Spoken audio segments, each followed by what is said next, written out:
Israel Palestine போர் நடக்கும்போது இந்த military வண்டிலாம் நின்றுட்டு இருக்குல்ல, கிட்டத்தட்ட அது மாதிரி தான் உங்கள் ஊருக்கு எப்போ வந்தாலும் எனக்கு இந்த ஃபீலிங் தான் வருது. எவ்வளவோ ஊர் இருக்குது, அங்கெல்லாம் போனீங்கன்னா போலீஸை கண்ணிலே பார்க்க முடியாது. ஆனால் பரந்தூரில் ஏதோ மிகப்பெரிய குற்றச்சம்பவம் நடப்பது போலவும் பெரிய கலவரம் நடப்பது போலவும் இங்கே வரும்போது எவ்வளவு காவல்துறையினர், நான் கடந்த முறை வந்த போதே பார்த்தேன். நீங்கள் அனுமதிக்கலாம், நான் இறங்கி நடந்து போகிறேன், நீங்கள் என்ன நடக்கவும் கூடாது, நடந்தும் நீங்கள் செல்லக்கூடாது என்றால் நீங்கள் என்னை கைது செய்யுங்கள்னு நான் சொன்னேன். ஏன் இந்த ஊருக்கு யாரும் போகக்கூடாது, வாகனங்கள் ஏன் போகக்கூடாது, இங்கே 144 தடை சட்டம் போட்டிருக்கிறதா என்று கேட்டபோது காவல்துறை அதிகாரிகளிடம் பதில் இல்லை. செய்தியாளர்களிடம் பேசிய மத்திய இணையமைச்சர் திரு வி.கே. சிங் அவர்கள் கூட பரந்தூரை நாங்கள் தேர்ந்தெடுக்கலைங்க, ஸ்டேட் கவர்மெண்ட் தேர்ந்தெடுத்து கொடுத்துச்சுன்னு சொல்றாங்க. 13 கிராம மக்கள் இருக்கீங்க, சுட்டு கொண்டுருவாங்களா உங்களை? சுற்ற முடியுமா 13 கிராமத்து மக்களை? அப்ப வேறு என்ன வழி? பேசுவது மட்டும்தான். அப்ப இவ்வளவு பேர் நியாயமா நடந்துக்கணுமா இல்லையா? அரசாங்கம் விமான நிலையம் வரக்கூடாது, தமிழ்நாடு முன்னேறக்கூடாதுன்ட்டு நீங்களும் சொல்ல மாட்டீங்கன்ட்டு நான் நம்புறேன். விமான நிலையமே வரக்கூடாதுன்னு சொல்லுவாங்களே யாராவது, வளரட்டும், நாடு நல்லா இருக்கட்டும் அப்படின்னு தான் எல்லாரும் நினைப்பாங்க. அதுக்காக நெல் விளையிற பூமி மேல யாராவது ரன்வே போடுவாங்க. நீங்க ரொம்ப உறுதியா இந்த போராட்டத்தை நடத்திட்டு வரீங்க. நான் மீண்டும் மீண்டும் சொல்றேன், எனக்கு உங்களோட உறுதியையும் போராட்டத்தையும் பார்க்கும் பொழுது மனதுக்கு மிகுந்த மகிழ்ச்சியாக இருக்கு. உங்களை இந்த கவர்மெண்ட் ஒன்றும் பண்ண முடியாது, எனக்கு நல்லா தெரியும். அவர் ஏற்கனவே நான் கடந்த முறை வந்த போது சொன்னார், எங்களோட பணத்து மேல தாங்க இவங்க விமான நிலையம் கட்டணும் அப்படின்னு. அந்த உறுதி உங்கள் அத்தனை பேரிடமும் இருக்கிறது என்பது எனக்கு தெரியும். இப்போ நான் இந்த போக்குவரத்து ஊழியர்களுக்கு பணம் கொடுக்கறத பத்தி சொன்னேன். மொத்தமா சேர்த்து ஒரு 60 கோடி 70 கோடி ஆகணும்னு வச்சுக்கோங்க. அந்த 60 கோடி 70 கோடி இல்லை என்றுதான் நீதிமன்றத்தின் முன்னால் கைகட்டி தமிழக அரசு நின்றது. வேறு எந்த புதிய திட்டங்களையும் செயல்படுத்த முடியாத அளவுக்கு தமிழக அரசு தடுமாறி கொண்டிருக்கிறது. பரந்தூரிலே இந்த 13 கிராமங்களிலே உள்ள விளைநிலங்களே அவங்க இந்த ஸ்கொயர் ஃபீட் இல்லை, உங்களை தான் ஏமாத்திட்டாங்களே, ஏக்கர் அளவுல ஏக்கரை அளவாக வைத்து உங்கள் அத்தனை பேரின் நிலங்களையும் தமிழக அரசு கையகப்படுத்த வேண்டும் என்றால் இன்று உள்ள மதிப்பீட்டின்படியே 60,000 கோடியை செலவு செய்ய வேண்டும். 60 கோடியே இல்லை, இவங்க இங்க 60,000 கோடி செலவு பண்ண போறாங்க. ஆனால் நீங்கள் இந்த போராட்டத்தை விட்டுவிடக் கூடாது, அதை மட்டும் நான் உறுதியா சொல்றேன். எனக்கு நீங்க இந்த தொடக்கத்திலே சொன்னேன், இந்த போராட்டத்தை நடத்தும் இந்த மக்களை பார்க்கும்போது, தன்னெழுச்சியாக போராட்டம் நடத்தும் இந்த மக்களை பார்க்கும்போது எனக்கு உள்ளபடியே மகிழ்ச்சியாக இருக்கிறது என்று சொன்னேன்.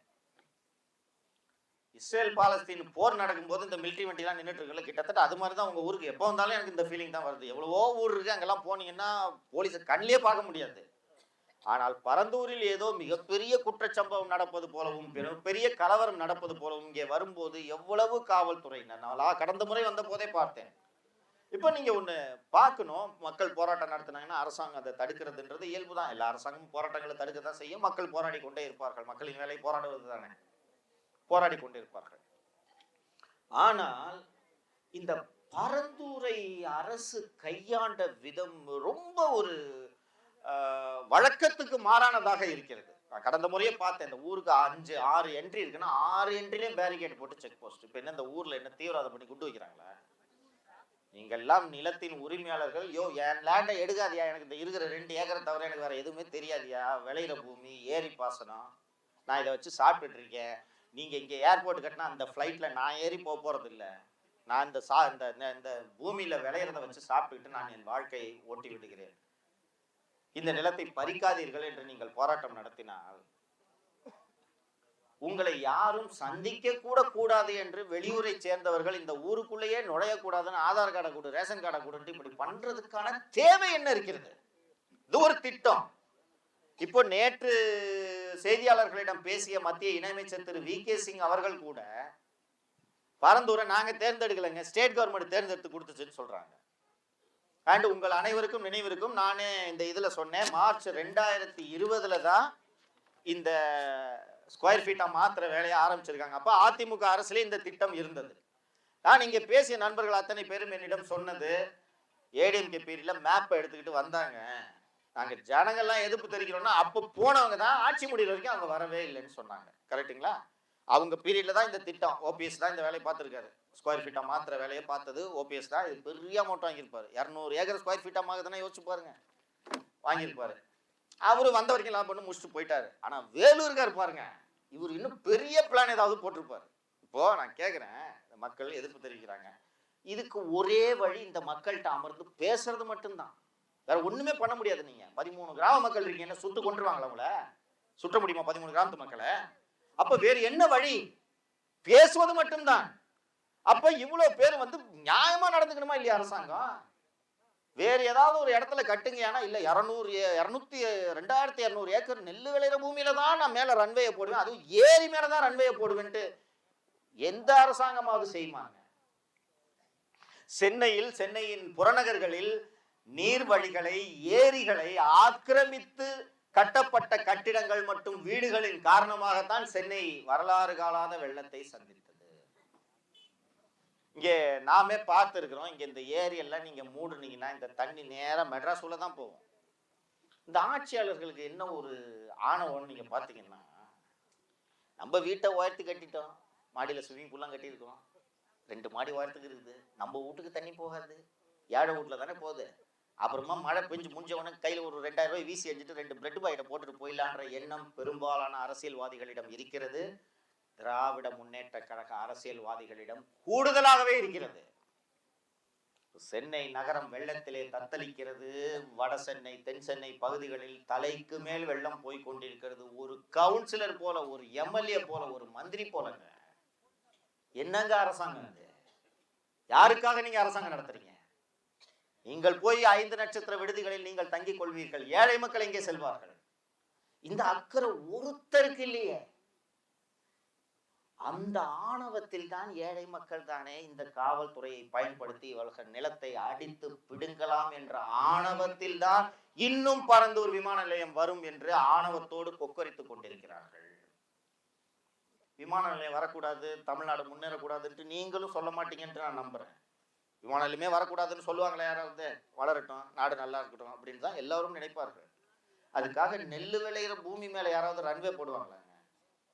இதை போட்டு இதனால் இந்த மூடப்படும் ஏரிகளில் நீர் நேராக சென்னைக்கு தான் செல்கிறது. கொசஸ்தலையாத்துக்கு தானே போகுது இந்த ஏரி தண்ணி, உபரி நீர். அப்படி இதை மூடிட்டீங்கன்னா மொத்த தண்ணியும் போகும். இதே போல இப்போது கடந்த ஆண்டு பெய்த மழையை போல மீண்டும் ஒரு மழை பெய்யாது என்ற உத்தரவாதத்தை யாராவது தர முடியுமா? இனிமேல் அடிக்கடி இந்த பருவநிலை மாற்றம் காரணமாக எப்ப அதிக மழை பெய்யும்ன்றது சொல்லவே முடியாதுன்றாங்க விஞ்ஞானிகள். அப்போ இவங்களோட எண்ணம்லாம் என்னன்னு பாத்தீங்கன்னா, உங்களை எல்லாம் விரட்டி விட்டுறணும், ஆளுக்கு ஒரு அமௌண்ட்டை தூக்கி போட்டு உங்களை விரட்டி விட்டுறணும். இந்த இடத்துல விமான நிலையம் கட்டினான்னா சென்னை நகர்லையும் நான் ஏற்கனவே சொன்னது போல ராஜா அண்ணாமலைபுரத்தில் பசுமை வழிச்சாலையில் குடியிருக்கும் அமைச்சர் பெருமக்களின் வீடுகளில் தண்ணீர் புகப்போவதில்லை.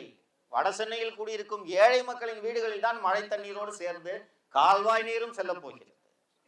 அப்ப இங்க நீங்க ஏர்போர்ட்டை கட்டிடுவீங்க, நான் சொன்ன மாதிரி பக்கத்துல அந்த ஒற்றை எடுத்து நிறுவனம் வாங்கி போட்டிருக்கிற இடத்துல ஏரோ சிட்டிலாம் கட்டி எல்லாம் துட்டை வாங்கிட்டு போயிடுவாங்க.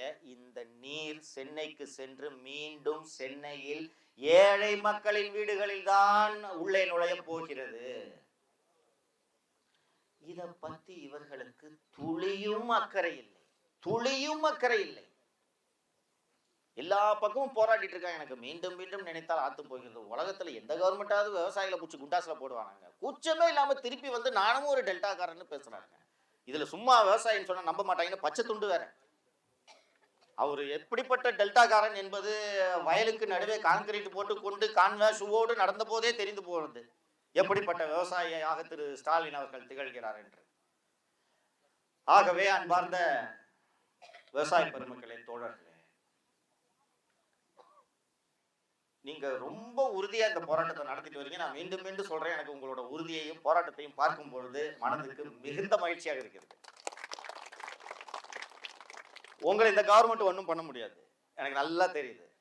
அவர் ஏற்கனவே நான் கடந்த முறை வந்த போது சொன்னார், எங்களோட பணத்து மேல தாங்க இவங்க விமான நிலையம் கட்டணும் அப்படின்ட்டு. அந்த உறுதி உங்கள் அத்தனை பேரிடமும் இருக்கிறது என்பது எனக்கு தெரியும்.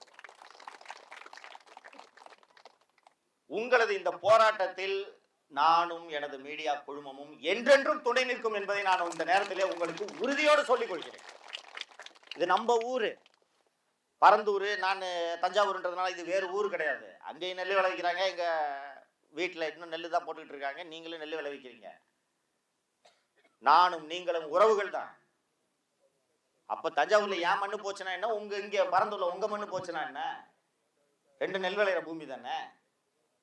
சோ மக்களோடு மக்களாக நின்று இந்த பரந்தூரில் இந்த விமான நிலையம் வரக்கூடாது, அவ்வளவுதான்.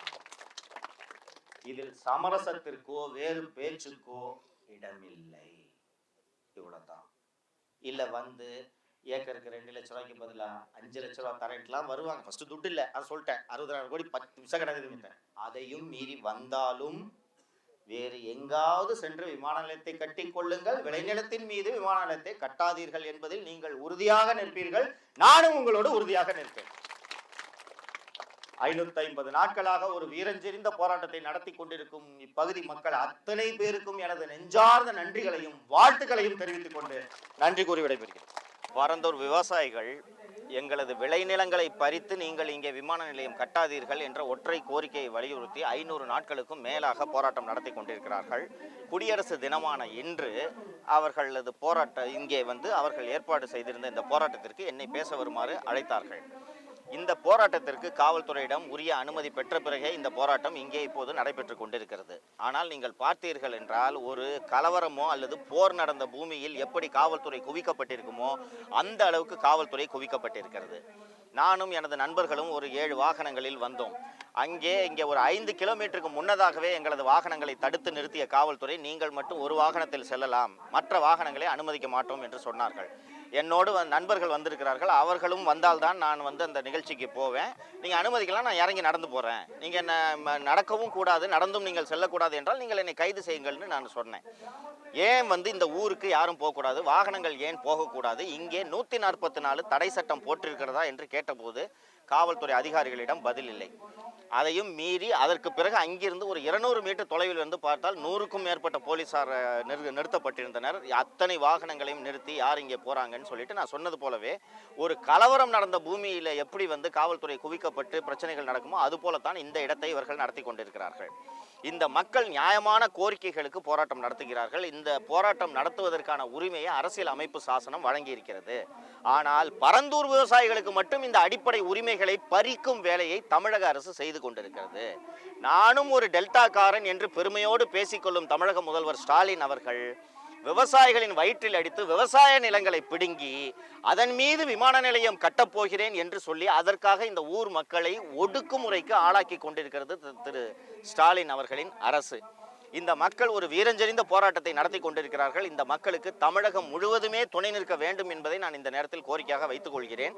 எத்தனை அடக்குமுறைகள் காவல்துறையை வைத்து எத்தனை அடக்குமுறைகளை திமுக அரசு வீசினாலும் இந்த மக்கள் தங்களது விளைநிலங்களை ஒருபோதும் விட்டுக் கொடுக்க மாட்டார்கள் என்பதை தமிழக அரசும் குறிப்பாக இந்த விமான நிலையம் வந்தே தீர வேண்டும் என்று பிடிவாதமாக இருக்கும் திரு ஏவா வேலு அவர்களும் புரிந்து கொள்ள வேண்டும் என்பதை தான் இந்த நேரத்தில் சொல்லிக்கொள்ள விரும்புகிறேன்.